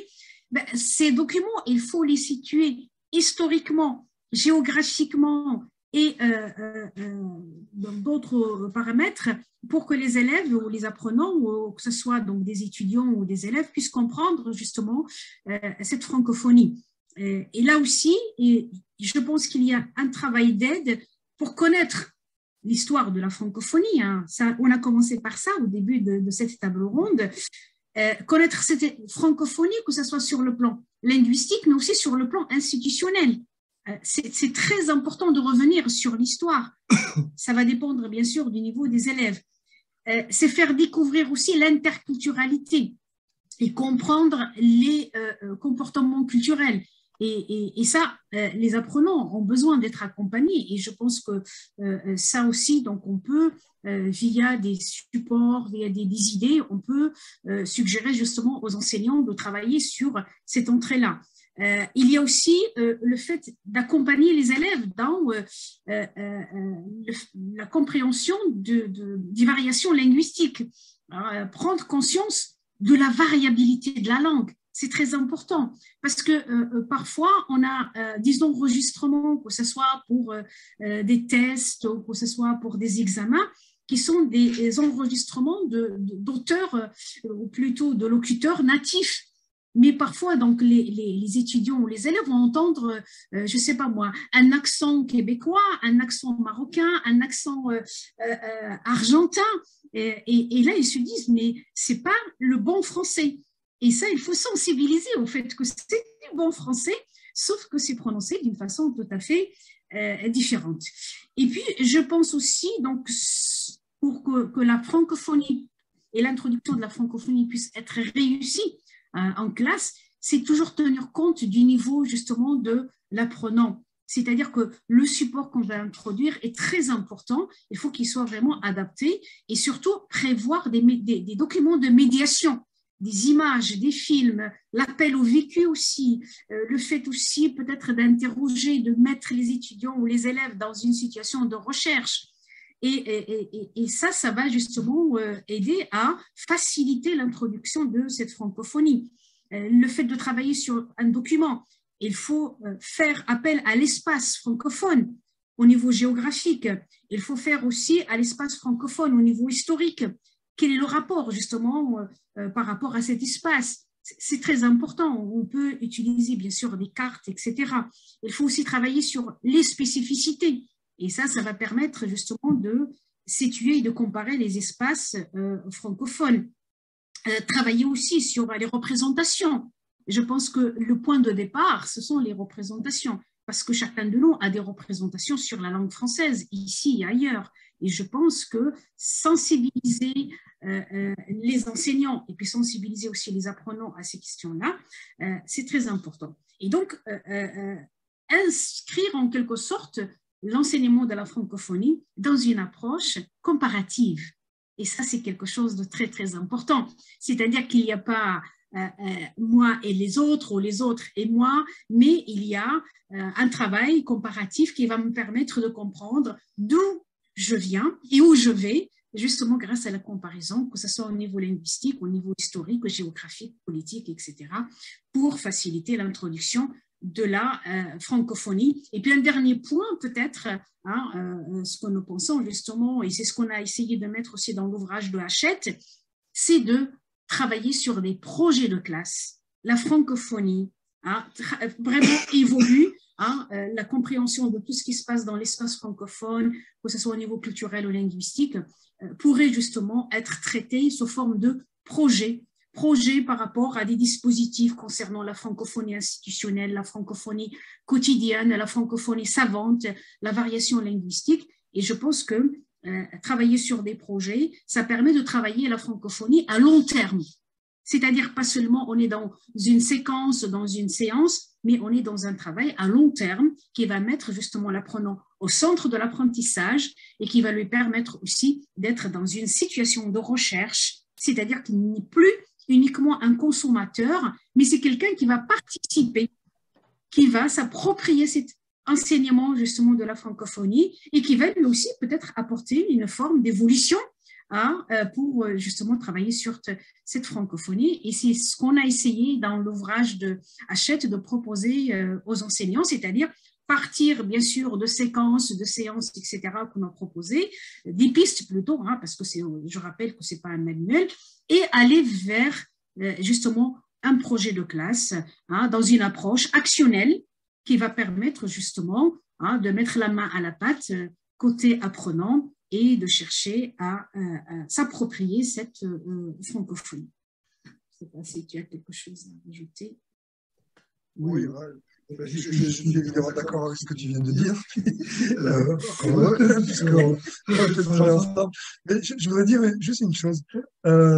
Moi, je félicite beaucoup les éditeurs et les auteurs et autrices de méthode, parce que j'ai tout à fait conscience de la difficulté très intense qu'il y a à fabriquer et à éditer une méthode de langue aujourd'hui. Et je pense que pour une très grande majorité de nos collègues, c'est très important de pouvoir disposer d'une méthode de langue qui soit fiable et qui soit adaptée aux besoins de leur classe et de leurs élèves.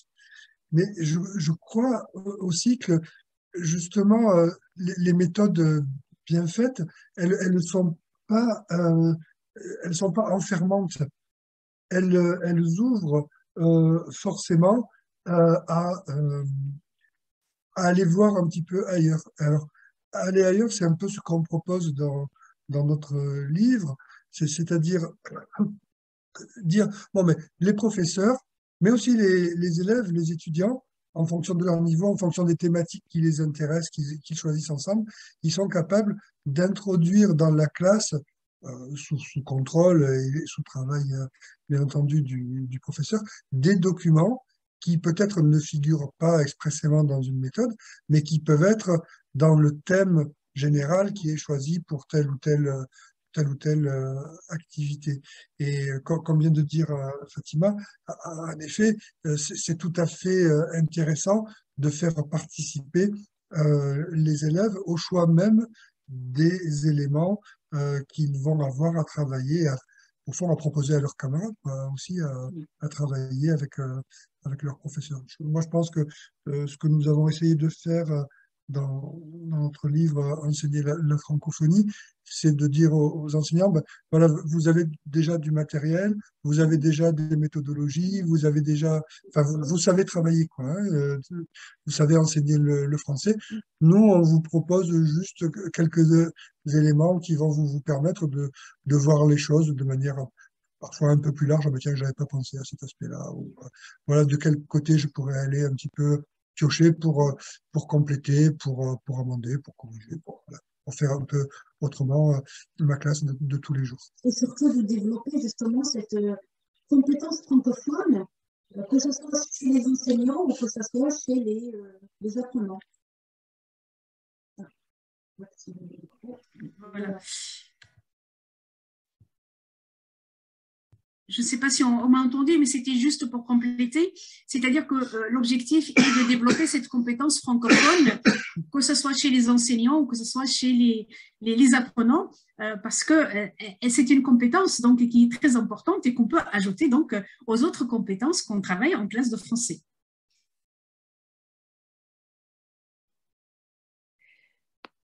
Merci beaucoup. Alors, je vois que le public est assez timide. Il y a quelques réactions, des salutations, mais il n'y a pas vraiment de questions encore. Donc, j'incite peut-être les gens qui nous écoutent à partager ou à poser des questions. Et peut-être, pendant qu'on attend, s'il y a une question ou une autre, je me permets une dernière petite question pour les autres.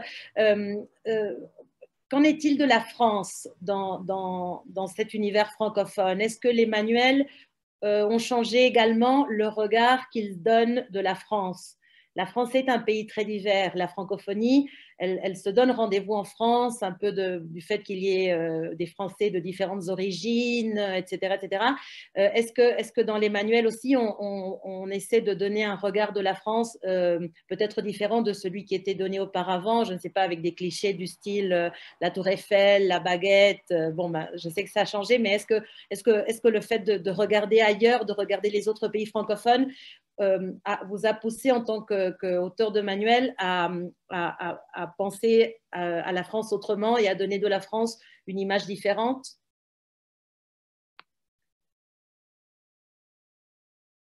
Oui, je pense qu'effectivement, vous avez tout à fait raison parce qu'il y a un phénomène réflexif. Le fait d'avoir réfléchi aux différents pays francophones nous a amené aussi, nous, en tant que maison d'édition, à réfléchir sur notre propre lien à la France et la représentation qu'on donnait de la France. Et au niveau des éditions Maison des Langues, quand on regarde un petit peu les 3-4 dernières collections qui ont été publiées, on voit que la représentation de la France a sensiblement évolué. Vous évoquiez Paris, c'est vrai qu'il y a encore 10-15 ans, Paris prenait beaucoup de place. Quand on parlait de la France, c'était essentiellement Paris. Maintenant, on voit qu'on a de plus en plus de villes de province, de grandes villes, mais aussi des villes de taille moyenne, présenter aussi la campagne. Et c'est intéressant, tout à l'heure, la remarque d'Anna qui faisait ce lien entre la diversité linguistique francophone des différents pays francophones et puis en même temps la diversité linguistique intérieure de ces variations régionales. Et ça, c'est vrai que c'est des choses qu'on voyait relativement peu dans les méthodes et qui ont commencé à apparaître. Donc oui, notre regard a évolué et les méthodes en sont la preuve, je crois. Et alors, si je peux me permettre, on arrivera vraiment à un stade d'évolution extraordinaire quand on pourra lire dans une méthode la chocolatine à la place du pain au chocolat. Mais c'est vrai, Ouais, vrai que... je crois que ça fait déjà quelques années que la variation à l'intérieur de l'Hexagone est prise en compte dans les méthodes. Ce qui était plus difficile, c'était de prendre en compte la variation à l'extérieur de l'Hexagone. Et voilà, je crois qu'on est dans une évolution normale de la chose. Mais c'est aussi intéressant, et la place de la France, c'est aussi intéressant pour les Français de langue maternelle, si je peux dire. On a essayé de faire ça aussi dans notre livre, c'est-à-dire de dire aux professeurs de français de France, ben vous aussi, vous avez intérêt à élargir votre propre champ de vision. Bien sûr, vous avez des programmes, mais tout le monde dans le monde entier a des programmes à suivre.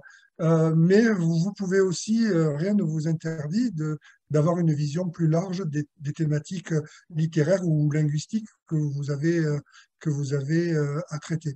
Je reviens par exemple à l'exemple que Wilfried donnait tout à l'heure à propos du « i » dans tout ce cône linguistique qui part, on va dire, de Saint-Étienne et qui va à Grenoble d'un côté et à Genève de l'autre. Vous voyez, ce triangle-là qu'on appelle le franco-provençal. Bon, alors là, par exemple, on s'aperçoit que pour le pronom en français, on n'a pas deux genres, mais on en a trois. On va dire, ce garçon, je le vois, cette fille, je la vois, mais ce travail, j'y ai fait. Et ce « i », c'est juste un pronom neutre. Alors voilà, je ne dis pas qu'il faut enseigner qu'en français, il y a trois genres, mais à un certain moment, en fonction du niveau des élèves, en fonction de l'intérêt qu'ils peuvent avoir aussi, s'ils entendent quelque chose comme ça, mais qu'est-ce que c'est que ce « i », monsieur, madame, vous pouvez m'expliquer ça? Eh bien oui, vous voyez, en France, le français, il n'est pas partout pareil aussi, et même les Français de France, ils ne le savent pas la plupart du temps.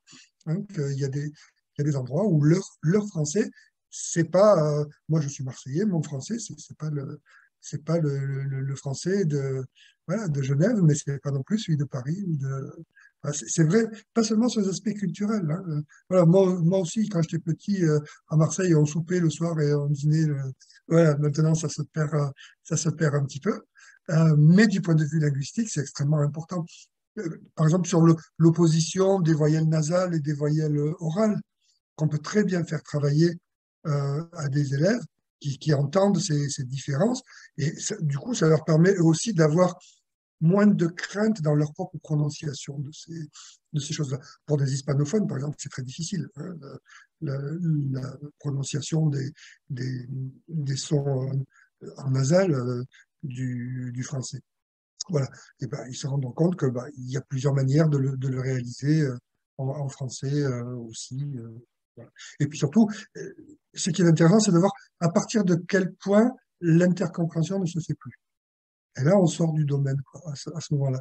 Et du coup, c'est aussi faire de la grammaire autrement, passer par cette francophonie-là et voir que l'horizon grammatical, la norme, on va dire, bon, ce que Martinet appelait de façon un peu amusante, qu'est-ce que c'est que la norme du français? C'est le français parlé par un Français, un Parisien cultivé âgé de 40 ans. Ça veut dire, bon, quelqu'un qui est pas trop vieux, pas trop jeune, qui n'est pas atteint de jeunisme de parole, qui n'est pas non plus atteint voilà, d'archaïsme, quelqu'un qui est allé normalement à l'école, quoi, voilà, qui n'est pas forcément docteur ès lettres, mais qui n'est pas non plus analphabète. Voilà, et parisien parce qu'on considérait à cette époque que c'était globalement le français sans accent, ce qui ne veut strictement rien dire.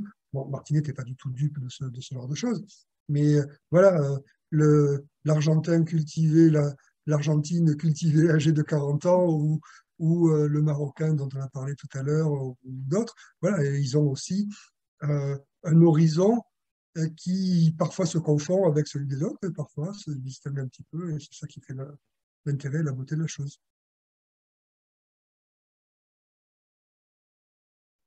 Merci beaucoup. Et puis, alors, il y a une question, mais je crois, elle a été abordée concernant la francophonie et l'interculturel. Fatima nous en a beaucoup parlé.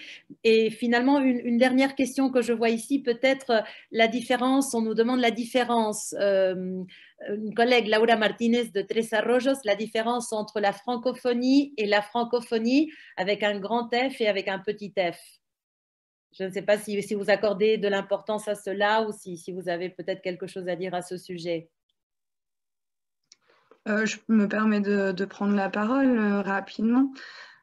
Alors, en fait, on parle encore de ça, hein, de la francophonie avec un grand F. Je crois que ça a été abordé en début de table ronde. Ce serait plutôt la francophonie qu'on appelle institutionnelle, c'est-à-dire avec l'organisation internationale. Et puis la francophonie avec un petit F, eh bien, c'est nous. C'est-à-dire les locuteurs et les locutrices qui échangent en français, que ce soit de manière ponctuelle ou de manière quotidienne, peu importe le statut de la langue française dans le pays. Donc en fait, voilà, la francophonie avec un petit F, c'est toutes les personnes qui sont ici et toutes les personnes qui échangent en français dans le monde entier, peu importe la place de la langue française en termes de statut, c'est-à-dire que ce soit la langue maternelle ou pas, une langue d'usage ou pas. On parle aussi même de francophonie choisie, c'est-à-dire on peut imaginer deux personnes, deux Portugais qui sont venus habiter en France et puis qui retournent au Portugal à la retraite et qui continuent à échanger en français dans leur petit village, sont aussi des francophones et c'est une francophonie choisie. Voilà, peut-être quelqu'un veut ajouter autre chose. Fatima, oui. Oui, pour les collègues, je peux bien sûr afficher cette définition qu'on utilise à chaque fois au début, justement, que ce soit d'une formation ou d'un travail sur la question de la francophonie, c'est-à-dire que le terme de francophonie, bien sûr, renvoie à une diversité de réalités. Et le mot donc francophonie a produit un nom commun, francophonie, et un nom propre, hein, comme ça a été expliqué. Et on a une définition justement qui a été donnée par l'Organisation internationale de la francophonie qui montre que ce qui vient d'être dit justement, que la francophonie avec F minuscule, c'est en ce qui concerne les locuteurs, mais avec F majuscule, c'est en ce qui concerne bien sûr le dispositif institutionnel.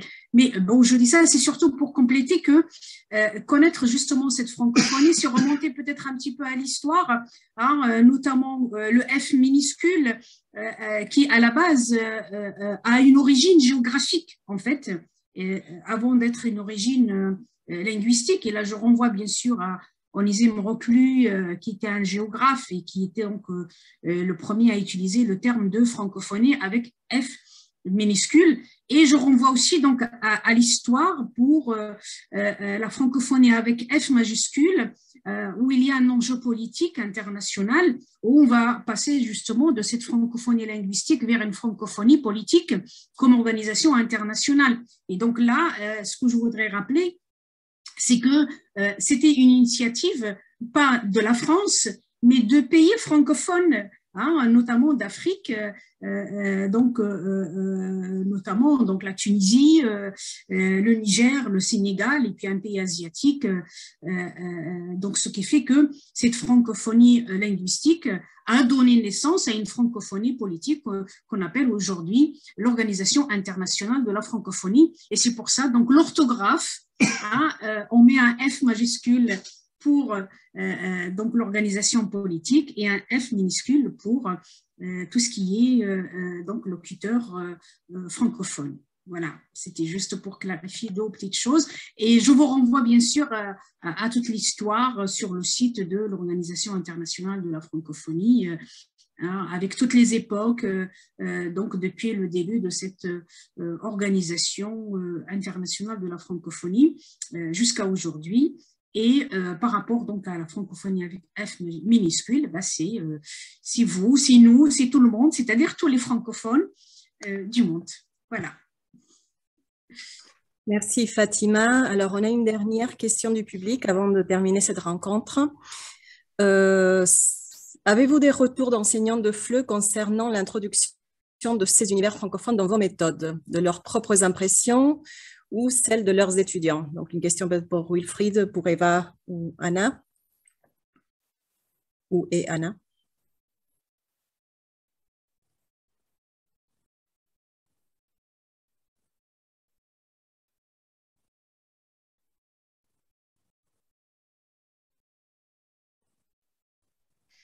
Je vais me permettre de prendre la parole. Je crois que les apprenants sont, d'une façon générale, plutôt attirés par cette francophonie. Ça éveille leur curiosité. Ils découvrent de nouvelles choses et c'est plutôt globalement très bien accueilli.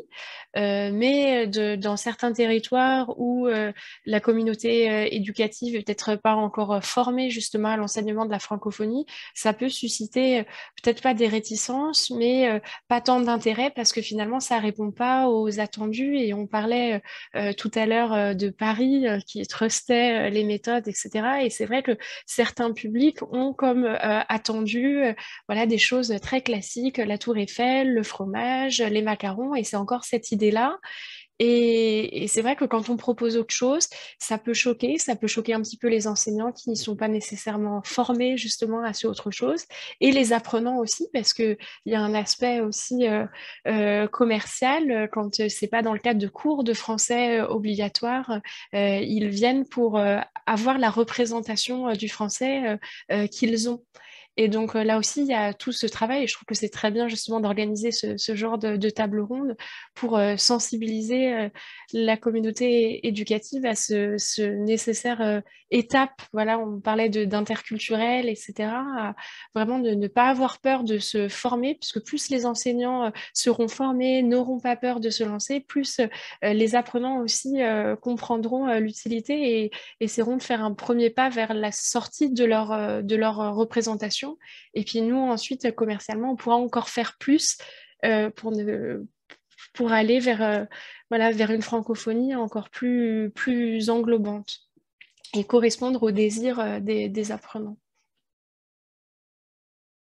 Et aussi peut-être un mot par rapport à la formation des enseignants, ça a été cité, mais les guides pédagogiques sont extrêmement bien faits et je crois qu'il ne faut vraiment pas avoir peur de se lancer dans l'enseignement interculturel et dans la présentation de la francophonie et d'une francophonie vivante, même si en tant qu'enseignant, on n'est pas forcément allé dans différents pays francophones, même si on n'est pas forcément des experts des différents pays francophones, les méthodes sont très guidées et voilà, même si on n'est pas des experts de la francophonie, on peut amorcer cette démarche et présenter et partager des éléments. Et c'est intéressant aussi que les enseignants continuent à apprendre et finalement ils sont aussi dans cette position d'apprenant permanent et d'enrichir leur pratique. Donc, de ne pas avoir peur se lancer, même si à la base ils n'ont pas forcément reçu cette formation initiale autour de la francophonie.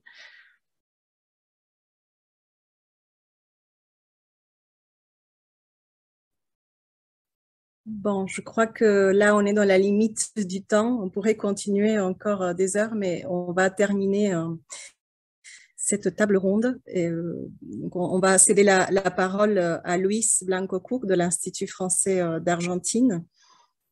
Bonjour, Luis. Bonjour aux amis du CEF, bonjour aux personnes représentant les maisons d'édition qui ont bien voulu nous accorder l'honneur de venir à cette table ronde à Buenos Aires, virtuellement, et de présenter aux professeurs de français d'Argentine le résultat de vos réflexions, de vos aventures francophones dans la conception et l'imagination de vos méthodes. Merci beaucoup, encore une fois, aux amis, comme je disais, du CEF qui ont bien voulu se prêter au jeu. Qui de mieux en Argentine, qui de mieux en ce moment dans le milieu de la formation des professeurs que les 5 membres du Centre d'études francophones de l'IES Lenguas Vivas, Juan Ramón Fernández, pour nous donner ce coup de main et pouvoir mener ce jeu aussi brillamment. Merci beaucoup à tout le monde. Je souhaiterais simplement à la fin de cette rencontre, rappeler que ces échanges ont été enregistrés. Ils seront mis en ligne très bientôt sur la chaîne YouTube de l'Institut français d'Argentine et que suivra à partir du 6 mai une série de rencontres en ligne également, un peu à l'image du cycle qui avait été organisé en 2021 autour du DELF. Donc, cette fois-ci, ce sera la francophonie qui sera mise à l'honneur, justement pour permettre à chacune des maisons d'édition qui ont travaillé ce dernier temps sur cette dimension aussi passionnante du français et de son enseignement, de pouvoir s'exprimer un peu plus longuement sur les propositions qui sont très concrètement faites et qui se trouvent dans les rayons des librairies actuellement. Et je n'aurais pas voulu vous dire à bientôt sans aussi faire mention au fait que l'Argentine, la République argentine est membre adhérent de l'Organisation internationale de la francophonie depuis 2016 et que la responsabilité du dynamisme de la présence de l'Argentine, elle nous revient aussi, chacun en sa proportion, juste proportion, nous tous qui œuvrons pour une meilleure diffusion et connaissance du français auprès des jeunes générations et des moins jeunes aussi d'Argentins et d'Argentine. Et donc, vous racontez par exemple qu'à l'occasion d'une réception à l'ambassade de France pour le mois de la francophonie la semaine dernière, a été présenté un logo qui sera la nouvelle image du groupe d'ambassades francophones à Buenos Aires. Les 33 pays membres de l'OIF représentés en Argentine se sont réunis pour trouver une identité visuelle qui mette en valeur leur action pour la diffusion du français en Argentine.